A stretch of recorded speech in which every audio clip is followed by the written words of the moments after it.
Hello, it's Wednesday, the 28th of September. It's 8:45, and you are listening to the AskTCW podcast live.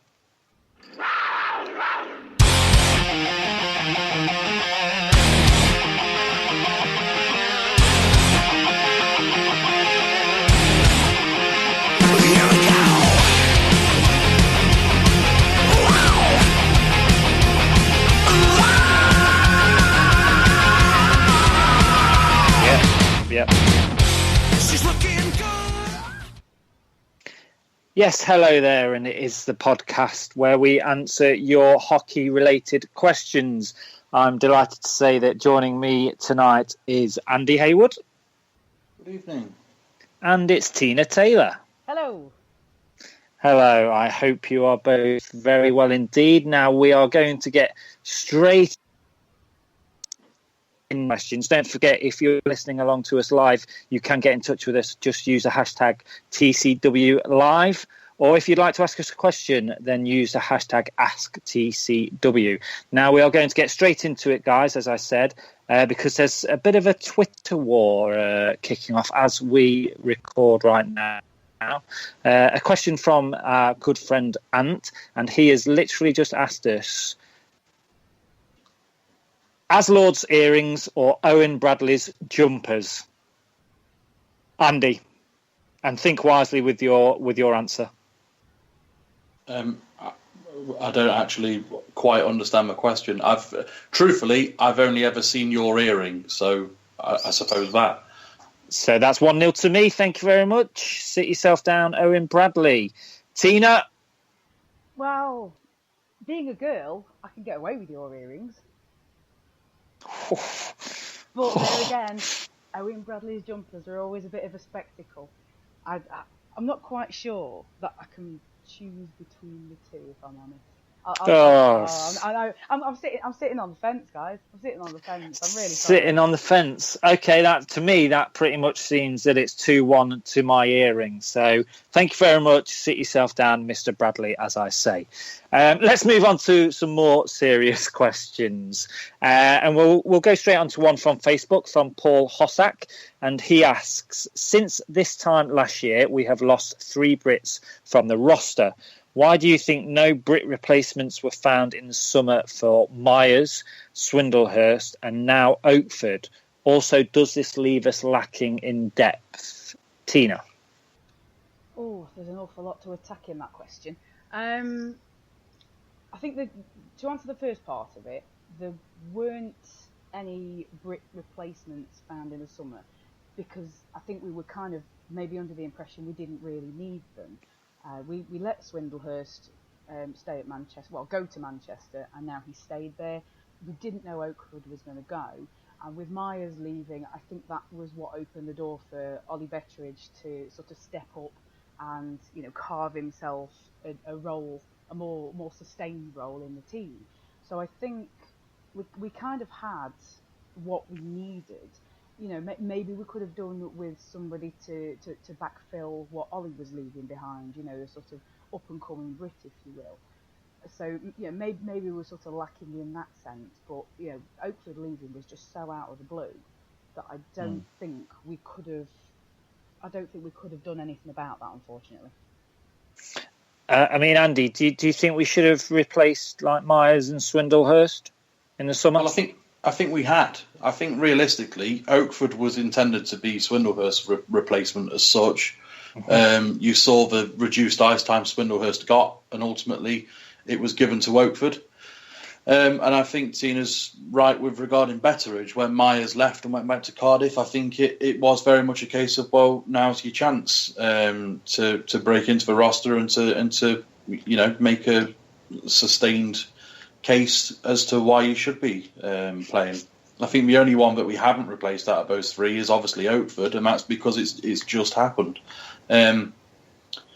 Yes, in bodies we've lost Myers and Swindlehurst, but realistically, in ice time, I don't think we've actually missed anything. Betteridge got very little shifts last year, and obviously is already playing a key role. and a regular ice time, and obviously same with Swindlehurst. I mean, do you think, obviously, with the import going up by one this season, do you think that has kind of skewed it a little bit? Because obviously, maybe the talk was of Brown being kind of like the Myers replacement. Do you think that has maybe just meant that we didn't need to go out and get a Brit replacement? I think ultimately a lot of the times it is not necessarily about getting like for like with imports and Brits. So if you can find a player, that you think is going to, an import player that you think is going to do the role of someone like Matthew Myers, and you think, well, we're then losing out on, a different import player, but could someone like Ollie Betteridge, say, who is, I would class as probably a more skillful player than he is, an out-and-out grinding player. So can you afford to lose an import player that's probably going to be third-line quality, get you 10 goals? Can you afford to lose him and get a player that's going to do Myers' role as an import, or at least give Ollie Betteridge the chance to be that third-line sort of skill player? I mean, talking about obviously Oakford in that question, we'll move on to another question, and this one comes from Neil Thomas at nt_26 on Twitter. Now, I have to say, when I first read this question, I didn't know whether our good friend Tomo was being serious or whether he was sending it in jest, but we'll see what you say. So Neil asks, now that Oakford has gone, what's that chance of Nielsen converting Betteridge into a defenceman? Tina, can you see Corey changing Betteridge into a defenceman? Well, he's done it before with other players, but I'm not sure Ollie would be the right fit to do that. I mean, we've seen, obviously, the likes of Jordan Fox. He made a very successful switch from forward to defence. I mean, we all missed him dearly as being a forward, going through, opposition defences like butter sometimes. But, he did what he needed to, being the captain that year, and we had a hole in defence which he filled, above and beyond his duty, quite frankly. And he did that. It was good, but I don't think Ollie would quite. I mean, he's not the same player as Jordan Fox. I mean, I keep sort of coming back to that because that's the most obvious comparison to make for somebody who's made that switch into an unfamiliar role. But I don't know. To be fair, Nielsen's done it with an awful lot of players. You've got Bergin, Benedict, Schmier, Mark Richardson. He has a tendency to see it, and I think ultimately I'm not convinced that the answer, that in my opinion the answer would be yes, he will turn him. But I do think that out of all the forwards, I kind of feel like Betteridge might be the better shout. So on that, do you think we need to sort of convert a forward into a D-man for the rest of the season if we don't replace Oakford? No, but I don't think it. I think ultimately a lot rests on Stevie's injury. If he's out long term, then we may have to look at moving somebody back or getting some sort of cover in, perhaps, on defence, whether that be another player coming in, whether it be a Brit or an import, and we sort of roll another import defenceman and miss out on a forward. But I think if Steve Lee's nothing serious and he's on his road to recovery, then I think that no, I don't think we do. But I do think that if there is a question of another player becoming, I can't quite think of a word, adaptable, I suppose, like Eric Lindhagen. I do think realistically that Betteridge is probably an ideal candidate. Because of his potential, because of his age, and the fact that he's mouldable and coachable at that age, but also I think he has some good attributes there as well. He's got decent size. He can skate well. He's pretty quick. He's good on a transition. He's got a decent shot on him. A lot of questions were raised about pretty much all the players that have been moved to be versatile or moved to defence. I mean, Mark Richardson, for me, will always be the biggest case study because it came so out of the blue. Yeah. But he's not gone back to forward since. And he's played GB, he then went to Cardiff, and he's still been playing defence, and he's made a pretty damn good career out of it. I mean, it's interesting. We've just had a tweet in from Jono Bullard, who we all wish well because he's not very well at the moment. So, and he says, Marcus Maynard released by Telford, Oakford rumoured to be going to Telford, straight swap. Now, obviously, we've seen Marcus in a Panthers jersey before. I mean, would that be something that you'd be happy to see, Tina? I don't know. Do you know, I've got absolutely no idea what Marcus Maynard has been doing while he's been at Telford. I feel ashamed. I feel almost ashamed because I haven't really followed his career since he left the Panthers. So, I mean, he was showing good potential when he was with us, and he's a decent skater. He's got some good size to him. So, if he's had a successful few years at Telford, and if he wants to come back, then I see no good reason why we shouldn't at least give him a go. Andy, would you be happy with that kind of, replacement or Marcus coming back to the Panthers? Well, ultimately, I think it depends on a lot of things. It depends on his development. It depends on his ability. At the end of the day, we've lost, not the world's greatest defenseman by any stretch, but we've lost a steady, dependable player in Oakford. And obviously, if we're going to be looking at replacing, getting a replacement in who's going to be looking at similar shifts, similar ice time, similar responsibilities, then they've got to be of a certain standard. And when Marcus Maynard was here, he showed promise, but obviously he was probably at the same sort of standard as Oakford was when he first started. If he's still got that potential, or if he's improved while he's been in the other leagues, then absolutely he could be an asset. But I think if he's still of that same ability, then we need to think about whether we're looking for a player to replace Sam Oakford sort of immediately, or if we're going to be looking at perhaps another little project, another player to try and emulate Sam Oakford's rise. Okay, well, thank you very much for that question from Neil, and also thank you to John for getting in touch with us. If you are listening live, or even if you're listening to us as a normal podcast, do get in touch with us. You can use the hashtags TCW Live, or if you've got a question to ask us, use the hashtag AskTCW. Now, we'll stick with the Panthers for our next question, which comes from Dill1015 from The Cage. And they ask, why do other teams seem to be able to retain core import players over many seasons, whereas Panthers rarely see imports for more than 2 or 3 seasons maximum?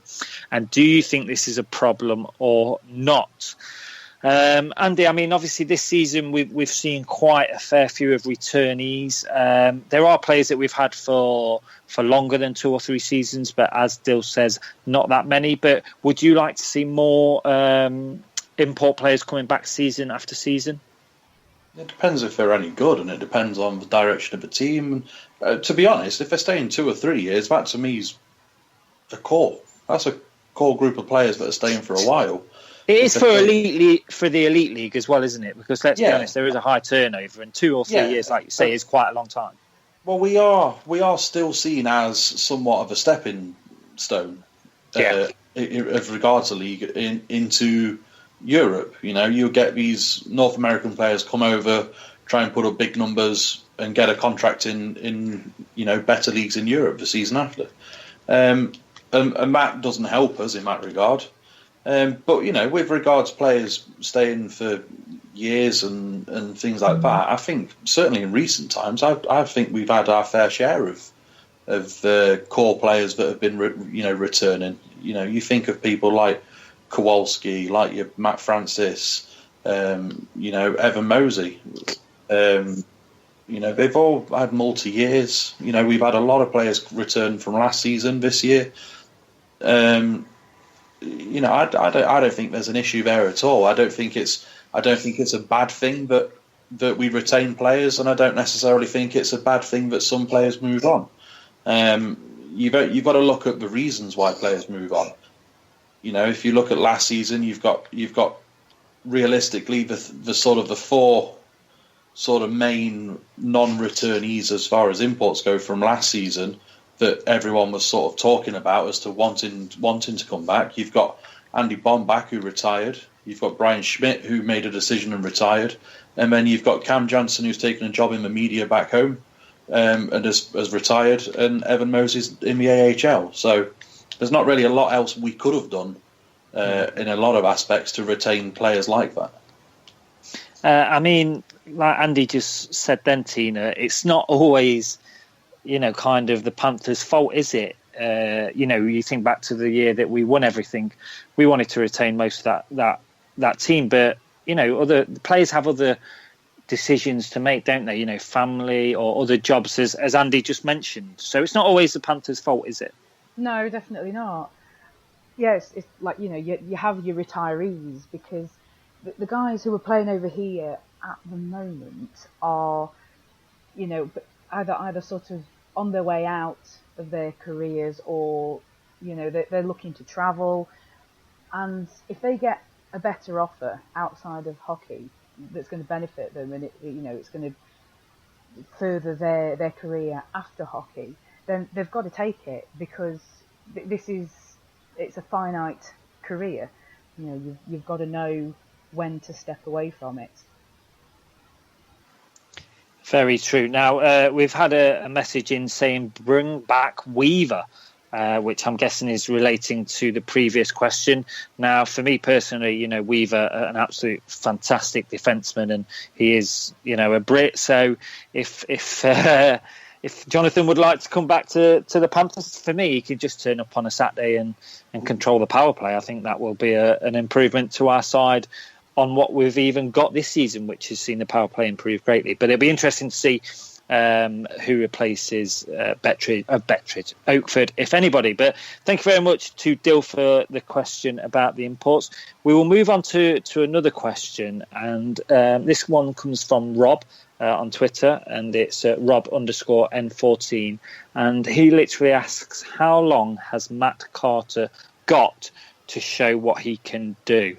Now, Matt Carter currently is 12th on the point scoring board for us with 3 points, 2 assists and 1 goal. Tina,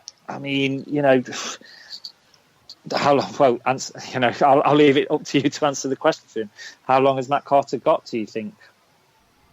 Well, yeah, we touted him early season, and pre-season as being a one to watch, but that doesn't necessarily mean he's automatically going to be the guy who's topping the goal scoring and point scoring charts.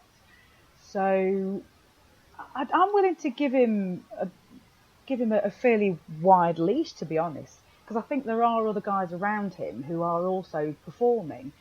So yes, if he's going to perform, that and he's going to start putting points away for fun, then brilliant, fantastic. But if there's a whole team effort and he is also making an effort, I'm okay with that, as long as he's contributing in some way or other. I mean, just look at the Chris Lawrence at the back end of last season. He wasn't really much in the points, but he was throwing the body around. He was on that sort of what became the energy line, and he was almost scaring players, because he was getting involved in some good hits, and scaring people into giving up pucks and things like that. So as long as Carter's making some kind of a contribution, then I don't really mind if he's not exploding up the point scoring charts. I mean, Andy, we've talked about on previous podcasts about maybe we haven't got enough firepower up top, or the fact that we might spread the points and the goals and assists. But would you have you expected a little bit more from Matt Carter from what you've seen so far? Well, I think it's still very early days, but having said that, I suppose, yeah, I possibly have. I think, I've not seen all the games this season, but for the games that I have seen, as much as he's not really done anything wrong, he's not really stood out or been sort of noticeable. I think, especially thinking of the Sheffield game just gone, like I say, there was no errors on his part, and he wasn't glaringly awful, but I couldn't honestly say that I particularly noticed him. When a player goes relatively unnoticed, but he's the sort of player that you would like to be in and amongst your scoring, it can become an issue. I think he's got a fair amount of time at the moment. Certainly, you're going to be looking at November, I would think, before any sort of changes might happen, because obviously you need to make sure and you need to know. You've got to trust the players that you've signed and the systems that you work. But I think ultimately he has flashes of brilliance. I think I can't remember what game it was, but I believe the goal that he has scored was quite skillful, and he looks like he's got he's got good talent, but obviously it's just trying to sort of get it a bit more consistent and making an impact on the scoring charts at the moment. Okay, well, thank you very much for that question, Rob. I suppose we will wait and see, and maybe we'll be talking about Matt Carter in the near future. Okay, moving on to another question now, and we will move back to the cage, and it's from Panther B. And quite simply, he asks, who makes changes first, Brayhead or the Blaze? And he says Klotz in specifically. Tina? Well, I think there's more pressure on Brayhead at the moment than there is the Blaze. Given, all the usual pre-season, they're in the, in inverted commas, easier conference, and they should have all the tools to be running away with it, blah blah blah. And with them picking up so many losses already, I think they are noticeably under the microscope. So I think if there are going to be any changes at all, I think we'll see them from Brayhead before Blaze. I mean, we've kind of read from Brayhead they're not afraid to make some changes if they need to. Obviously, the start of the season hasn't been what they were expecting and what they needed, but we've not really seen anything from that of the Blaze, Andy. But do you think the Blaze should be looking at changes, or what's your view on obviously Klotz, which Panther B asks about specifically?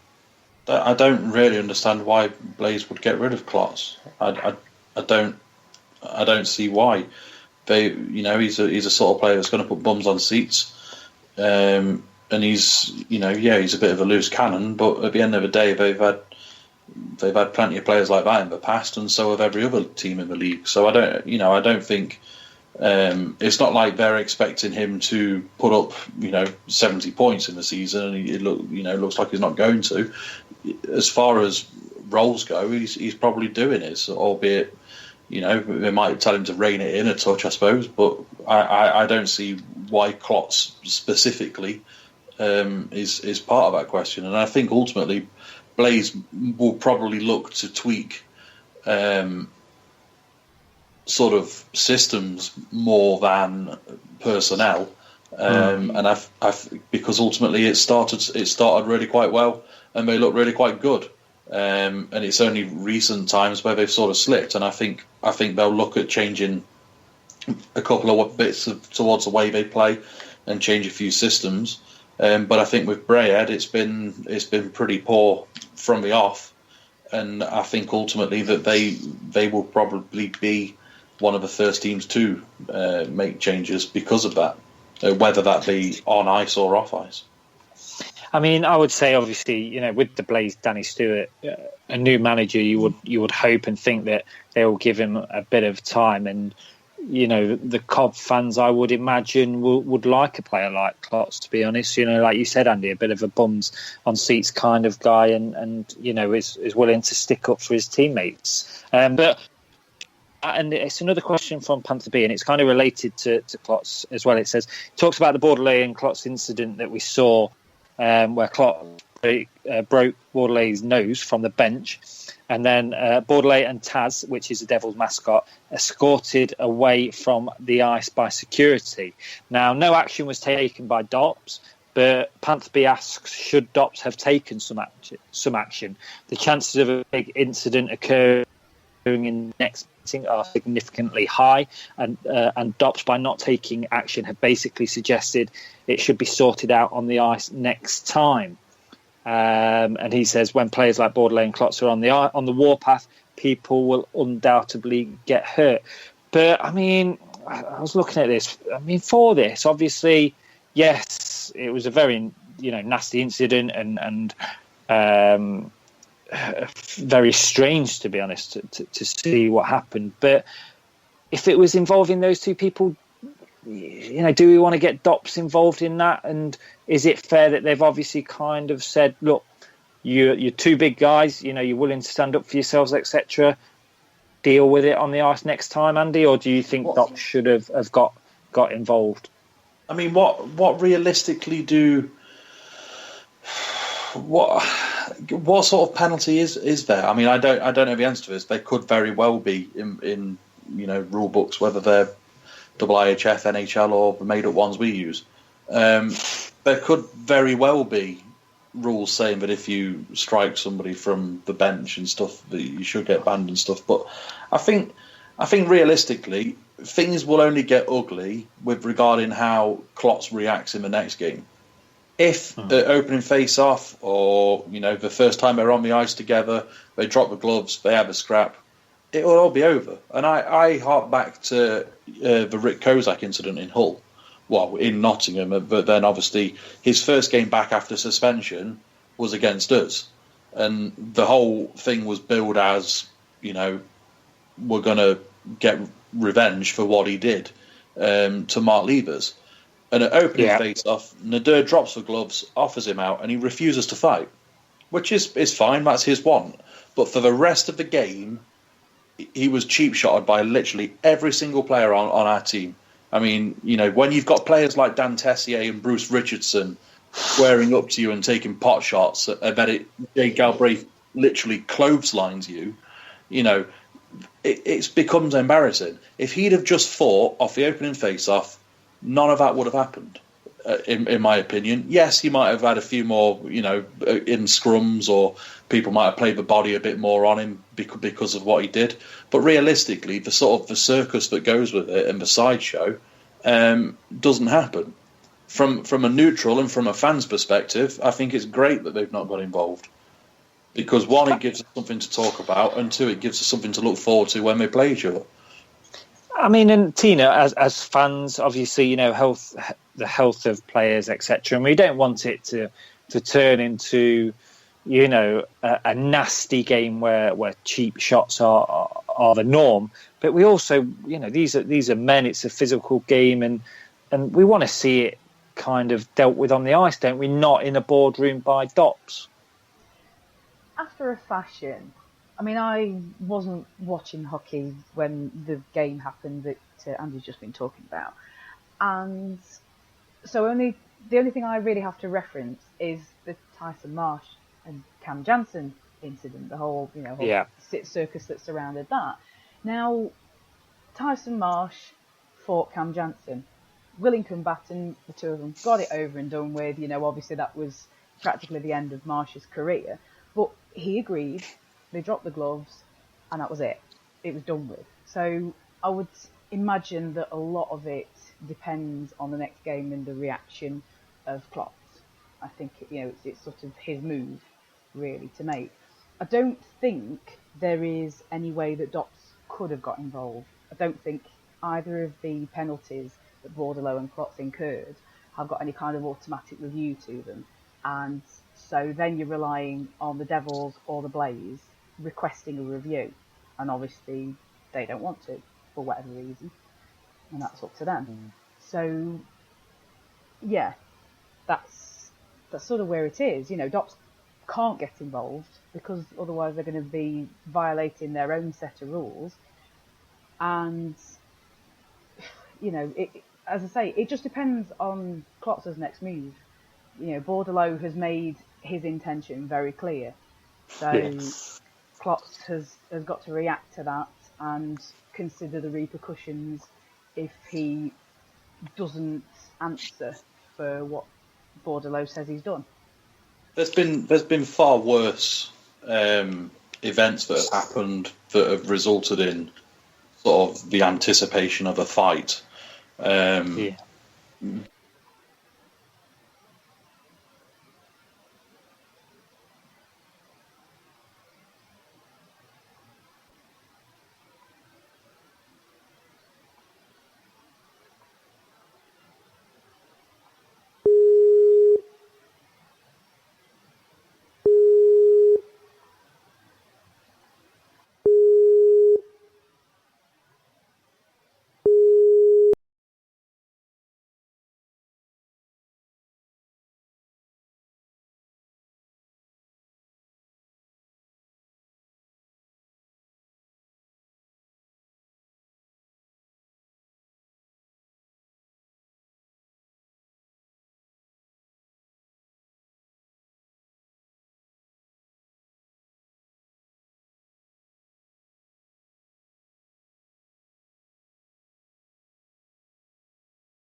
Hello, everybody. Yes, that is live broadcast for you. The Gremlins were there, but we've kicked them out. Apologies for that little gap there. But it does prove that we are doing this live. So we hope you all enjoyed that. We've got about 10 minutes left, so we're going to rattle through some more questions very quickly. So let's get back to it, guys. We'll do two more questions because of the time that we've got left. But a very on-topic question here, and Richard Martin at Twist Again 1964 asks: could we employ Sam Allardyce as a special advisor to help circumnavigate the import rules? Do we see Sam Allardyce with a role in the Elite League, Andy? I hope not, because I don't like him. Okay, Tina, can you see Sam Allardyce in the Elite League anytime soon? I don't think we can see him employed by anybody for a very long time. So no, I don't think we've got a problem with import rules anyway. At the moment, we've got issues with Brits. So if you can find us some good British hockey players, then yeah, fine. I'm all for him. Well, my sources have told me that Sam Allardyce is now in Spain, so there's plenty of Brits over there. So we'll see whether any of them come to play ice hockey in the UK soon. But thank you for your question, Richard. Now, I'm going to end on this one question, and I'd like to spend a bit of time on this question because I think it's a really, really good question. Thank you to everybody that has sent in questions this week. We have got a few that we will move over to next week's AskTCW podcast. But this one is from Craig Summerton at Block 15 Blaze, obviously part of the Coventry Blaze media team. And he asks, Wiekman or Kowalski? Now, I had a conversation with a few friends of mine on Sunday because I saw this question, obviously, and it sort of started a bit of a debate, really. And I think it is a tough one to kind of answer. So I'll let you two answer it first, and then I'll kind of say my point as well. But Tina, I'll come to you first. Mika or Craig? Oh, I really wish you hadn't. I looked at that question and I'm not convinced that I still have an answer. Maybe I've got a partial answer based on what we've seen of Wiekman so far. Obviously, last season, the middle of it, obviously, he sort of had a injury period, and that was quite early on in his Panthers career. Now, Kowalski was quite steady, really, from what I remember anyway. He was quite, he was fairly injury free for quite a while. I don't remember him really sort of having any sustained injury problems until he pulled his groin, and then that maybe sort of kept niggling at him after that. So, in terms of games that you're going to get per netminder, I suppose I would probably lean towards Kowalski, but also I don't know, because I like Wiekman. I think he's a really good goalie, but yeah, I think the only way I can really sort of decide it for myself is how I've just described it. The amount of games you get per goalie. I think Kowalski had the edge on that. That's as much as I can get out of that, because you're right. It's a difficult question. Yeah, Andy. I mean, Wiekman or Kowalski for you?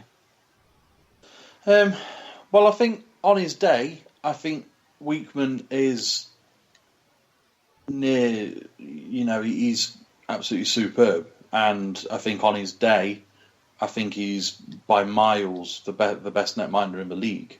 But that's on his day. I do think he's an exceptionally good goalkeeper, and I do think that currently, since Kowalski left, with all the netminders we've seen in the league, I'd certainly be more happy with having Wiekman than any of the other ones that we've seen for any of the other teams. But it might be biased because he was here longer, so he's had more chance to show us how good he was. But Kowalski for me. As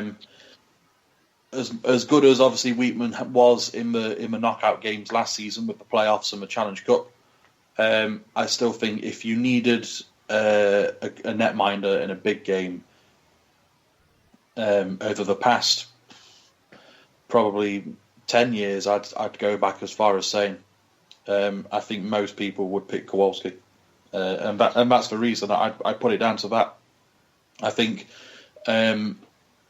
realistically we were really quite lucky to have a netminder for that long of that quality, and I think as well, you speak to a lot of the older Panthers fans. Realistically, there's only Trevor Robbins' name that ever really gets thrown into the mix as regards best netminders that we've ever had.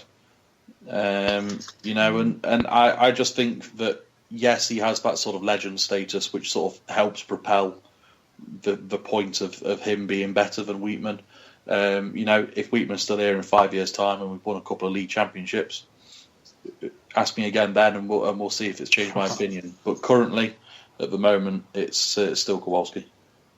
I mean, we've got about 5 minutes left, so if you are listening live, I'd love you to get in touch with us. Use the hashtag AskTCW. Let us know what you think, Wietmann or Kowalski. If you're listening to this as a podcast, again, get in touch with us, and we'd like to maybe come back to this next week or on another podcast to see what the people actually say. For me, like I said, discussed it on Sunday when looking at this question.